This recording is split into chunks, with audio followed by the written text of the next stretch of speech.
कि दे दे अल्लाह के नाम पर दे दे, इंटरनेशनल भिखारी आए हैं। और वो है कौन भिखारी? वो है पाकिस्तान वाले। नमस्ते, मैं हूं संजय दीक्षित और आप देख रहे हैं दी जयपुर डायलॉग्स। एक फिल्म आई थी बहुत पहले, आपको ध्यान हो, 60s की फिल्म आँखें। उसमें एक सीन आता है, इसमें महमूद और माला सिन्हा होते हैं और कहते हैं दे दे अल्लाह के नाम पर दे दे, इंटरनेशनल फ़कीर आए हैं। उसको थोड़ा सा चेंज कर देते हैं कि दे दे अल्लाह के नाम पर दे दे, इंटरनेशनल भिखारी आए हैं। और वो है कौन भिखारी? वो है पाकिस्तान वाले। उसमें ही, उसी गाने में एक और डायलॉग आता है, ये महमूद बोलता है उसमें कि दीनार दे दे या डॉलर दे दे, कमीज न सही तो कमीज का कॉलर ही दे दे।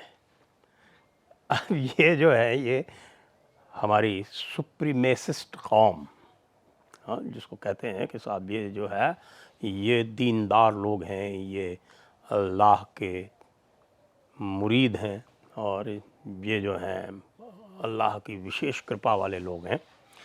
ये जो सुप्रीमेसिज्म है, अभी 2 दिन पहले ही मोहन भागवत जी ने इसी सुप्रीमेसिज्म की तरफ इशारा किया था कि इनका ये जो सुप्रीमेसिज्म है कि साहब के हम तो भाई we are the chosen people, और वो चोज़न पीपल इस तरह के हैं कि साहब के जन्नत में अकेले हम ही जाएंगे और हमारे अलावा जितने भी और हैं, और केवल मज़हब की दृष्टि से कि जो भी और हैं, चाहे वो मुशरिकीन यानी हिंदू इत्यादि हों, या वो जूज़ हों या क्रिश्चियन हों, वो सारे के सारे जो हैं वो जहन्नुम में जाने हैं। और उनके साथ दोस्ती भी नहीं कर सकते क्योंकि वो अपवित्र हैं। They are the worst of creatures, 98.6, बिल्कुल जिसको कहते हैं कि अल्लाह के नहीं चाहने वाले जो हैं, अल्लाह के एनिमी हैं, 4.98। फिर उसके बाद सूरत तौबा पूरी की पूरी वही भरी पड़ी है। तो वो जो सुप्रीमेसिज्म है वो आपको हर वक्त इनके इस्टेब्लिशमेंट में दिखता है और वो लगातार कहते रहते हैं कि साहब कि हम तो, हमारे ऊपर तो अल्लाह का करम है। तो वो करम ऐसा फूटा अल्लाह का करम कि अब जाकर उन्होंने जिनीवा में एक गोष्ठी की और उस गोष्ठी में लोगों ने वादे कर दिए कि साहब हम आपको 9.7 बिलियन डॉलर के वादे करते हैं। और इन वादों पर ही वो फूले नहीं समा रहे। और ये भी क्या, अब देखिए ये वादे जो हैं वो कैसे हैं कि ये जो पैसा है ये ओवर 3 इयर्स आएगा, 3 साल आएगा, 3 साल में आएगा। और इसमें से भी 90% से ऊपर जो पैसा है वो एज लोन आएगा। न केवल ये, जो वर्ल्ड बैंक और एडीबी इत्यादि के पहले पुराने जो लोन सैंक्शंस थे उनको उन्होंने रीपर्पस कर दिया। रीपर्पस मतलब कि जो पुराने सैंक्शन लोन थे उनका पर्पस चेंज करके उसको एड फॉर फ्लड करके और उनको प्रोजेक्ट लोन्स में उनको कन्वर्ट कर दिया। अब ये समझिए कि ये जो लोन्स हैं वर्ल्ड बैंक के और इनके, वो भी करीब 1-2 बिलियन डॉलर के हैं। तो वैसे भी बचा कोई 7 बिलियन डॉलर, उस 7 में से भी 4 बिलियन डॉलर जो है, 4.2 बिलियन डॉलर, वो सऊदी अरेबिया का जो बैंक है वो दे रहा है। और वो सऊदी अरब का जो बैंक दे रहा है वो भी एज अ लोन दे रहा है। ये सब इनको वापस करने पड़ेंगे। अब इसका ज़रा हिसाब लगाइए। तो बच इनका अगर मान लीजिए हम 9.7 मिलियन, वैसे तो एक बात बता दें आपको, इंटरनेशनल जो एड आती है, जो प्लेज की जाती है, यानी जिसका जो वादा किया जाता है और जितनी एक्चुअल मिलती है वो जो अच्छी जो कंट्रीज़ होती हैं, जैसे इंडिया की जब हुआ करती थी, एक बार आपको ध्यान हो, जो लोग जिनकी आयु जो है उसमें 50 वर्ष से अधिक होगी, उनको याद होगा कि aid India consortium, aid Pakistan consortium, इस तरह के कंसोर्शियम्स हुआ करते थे और उसमें जो है वो एड प्लेज की जाती थी। और भारत के बारे में ये प्रसिद्ध था कि ये अपनी जो एड है उसको अच्छी तरह से स्पेंड करते हैं, उसके बाद भी जो प्लेज किया जाता था उसका 50-60% से अधिक कभी नहीं मिलता था। और जो जिनके बारे में ये प्रसिद्ध है कि उनकी जो एड है वो जिस पर्पज़ के लिए दी जाती है उसमें स्पेंड नहीं होती या हाई लेवल ऑफ करप्शन है, उनकी जो प्लेज और जो एक्चुअल डिलीवरी है वो 20-30% ही होती है। तो अब आप ये मान लीजिए कि एक तरफ तो वो सऊदी अरब वाला जो है वो तो हाईली कंडीशनल आएगी और उसको जो है ये स्पेंड कर भी नहीं पाएंगे, क्योंकि उसमें इतनी सारी कंडीशनैलिटीज़ होंगी कि वो खाली शोभा बढ़ाएगी इनके बैंक की, और ये उसके ऊपर इंटरेस्ट देंगे। इंटरेस्ट पेमेंट के लिए भी पैसे नहीं है वैसे बाय द वे, और आपको पता ही है कि आटे दाल का भाव वहाँ क्या चल रहा है, आलू प्याज का क्या चल रहा है, ये सब पूरे के पूरे नेट पर आप अच्छी तरह से देख सकते हैं। तो अब जो ये हालात हैं, इसको लेकर भी आप ये देखिए कि अचानक भाई लोगों के तेवर बदल गए। यानी कि भिखारी के पास जब 10-20 रुपए आ जाते हैं ना, तो अपनी मूँछों पे ताव देने लगता है, यूं यूं करने लगता है।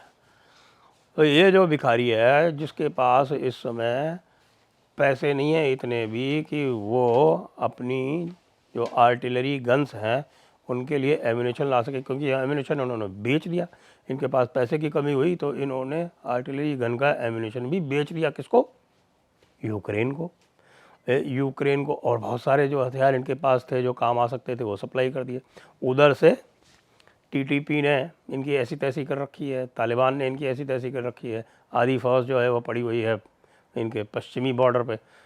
उसके बाद भी ये 9.7 बिलियन डॉलर लेके साहब उछल कूद कर रहे हैं, कह रहे हैं कि साहब देखिए देखिए हम कितने बड़े लेवल के भिखारी हैं कि हम जब चाहते हैं तब हम पैसे जो है वो ले आते हैं।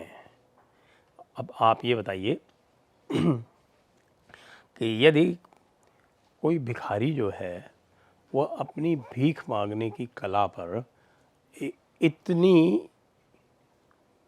इतना अहंकार करे तो हम उसके लिए क्या कर सकते हैं?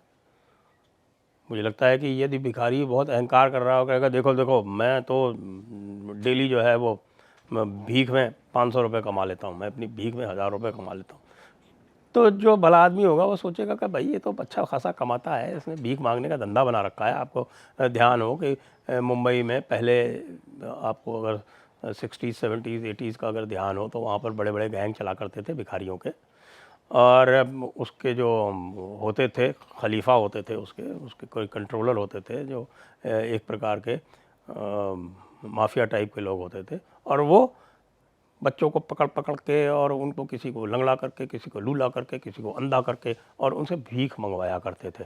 तो ये भाई लोग जो हैं ये अपने आप को कभी लंगड़ा कर लेते हैं, कभी लूला कर लेते हैं, कभी अंधा कर लेते हैं, कभी कुछ कर लेते हैं और उसके बाद जाके भीख मांगते हैं।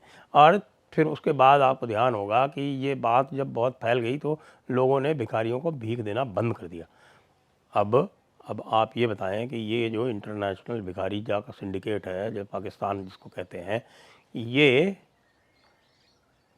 पूरे विश्व में जब प्रसिद्ध हो चुका है कि इस प्रकार की भीख मांगता है, लोगों ने कोई 10-10 20-20 मिलियन डॉलर्स करके कोई इनको पैसे दिए हैं, तब जाके इनके ये जो अमाउंट बता रहे हैं वो, और उसमें भी कितनी सच्चाई है बाद में पता चलेगी। तो ऐसे लोगों के लिए क्या करना चाहिए भाई? भारत को तो कोई इंटरेस्ट इनमें है नहीं, ये अपनी सुप्रीमेसी बघाड़ते रहें, कहते रहें कि साहब ये जन्नत जाएंगे, ये जन्नत जाने जाएं या जहन्नुम जाएं हमारी बला से। और जन्नत जाने का इतना ही शौक़ है तो भाई सारे के सारे जो है रुखसत हो जाओ ना भाई, यहाँ कर क्या रहे हो? वैसे भी इनकी किताब में ये लिखा है कि साहब की सारी ज़िंदगी जो है, जो असली ज़िंदगी है वो मौत के बाद शुरू होती है, तो क्यों नहीं सारे के सारे सुसाइड कर लेते भाई? वैसे भी जो कामकाज कर रहे हो पाकिस्तान में वो समथिंग लाइक सुसाइड ही है। आपके पास पैसे नहीं हैं इतने भी कि आप अपनी जनता को खिला पिला सकें, उनके लिए खाने का इंतज़ाम कर सकें, और बातें आप करते हैं ग़ज़वा-ए हिंद की। और भैया ग़ज़वा-ए हिंद जो है, आप ये देखिए कि जो खुरासान जिसको कहते थे, उस खुरासान में अफ़गानिस्तान वालों ने, तालिबान वालों ने जो जिन्हें नक्शा जारी किया है, उसमें आपके 70% जो इलाका है उसको उस मैप में ले लिया है, और वो लगातार आपके ऊपर हमले कर ही रहे हैं। आपकी जो फ़ौज है उसकी अब औकात नहीं है, वैसे भी डरी हुई है कि पता नहीं कब पकड़ लेंगे तो हमको मार देंगे। उनके पास कोई जिनेवा कन्वेंशन वाली बात तो है नहीं। जो काम आप लोग किया करते थे भारतीय सैनिकों के साथ में, उनके सर कलम कर ले जाते थे, अब ये तालिबान वाले जो हैं वह आपसे बड़े बर्बर, आपसे बड़े वहशी हैं। तो ये छोटा वहशी जो है जब बड़े वहशी के सामने आता है तो उसकी टांगें कांपने लगी हैं। वैसे भी भारत से भी टांगें कांपती हैं, ऐसी बात नहीं है, लेकिन भारत से कांपती तो हैं, लेकिन उतना भय इसलिए नहीं आता क्योंकि उनको पता है कि भारत से या तो मारे जाएंगे, ये पकड़े जाएंगे तो जिनीवा कन्वेंशन भारत वाले लागू कर देंगे उनके ऊपर। तो इसलिए जो अफ़गानिस्तान वाले हैं उनसे डबल डर है। डबल डर ये है कि या तो पकड़े जाएंगे या तो मारे जाएंगे। अभी अभी एक मैं देख रहा था कि अफ़गानिस्तान वालों ने एक वीडियो जारी किया है जिसमें पाकिस्तान के किसी सिपाही को किसी को पकड़ लिया, उसको जो है पहले तो फंदे से लटका दिया और फंदे से लटका के फिर उसको गोली मार दी और फिर उसका भी वीडियो जारी कर दिया। ये वहशियाना हरकत है, लेकिन ये जो वहशियाना हरकत है ये पाकिस्तान वाले नहीं करते थे क्या? मेजर सौरभ कालिया का याद है आपको? या वो जो हमारे राजरिफ के जो 2 जवान थे जिनकी गर्दन इन्होंने काटी थी आके, और जो इनके बैट जो हैं इनके स्क्वाड्स वो आके, और इनका काम यही था क्योंकि कुरान में लिखा हुआ है कि भाई अगर सर कलम करोगे काफिर का तो सवाब मिलेगा, तो ये सवाब ढूंढा करते थे, दूसरे मिल गए इनको डबल सवाब, उनको डबल सवाब चाहिए। तो मज़े आ रहे हैं भाई, बहुत मज़े आ रहे हैं। भिखारी जो हैं वो इस वक्त नाच रहे हैं। एक कफन नाम की एक कहानी थी प्रेमचंद जी की, आप लोग गूगल कर लीजिए तो आप पढ़ेंगे तो आपको अच्छा लगेगा। तो उसमें जो है जब इस तरह के लोगों को थोड़ा बहुत पैसा मिल जाता है तो फिर वो दारू वारू पी के डांस करते हैं, वही दारू वारू पी के और वही जिसको हम कहते हैं ड्रग्स व्रग्स लेके, क्योंकि ड्रग्स का तो आप पता ही है आपको, धंधा करती है पाकिस्तान फ़ौज और आईएसआई, तो वही ड्रग्स व्रग्स लेके वही सब करके भाई लोग जो हैं इस टाइम पे और डांस कर रहे हैं। अरे भीख मिल गई, अरे भीख मिल गई, अरे भिखारियों कितने दिनों तक भीख पे ज़िंदा रहोगे? असलियत जो है वो तुम्हारी आवाम तुमको बताने वाली है। ठीक है, जय हिंद, वंदे मातरम।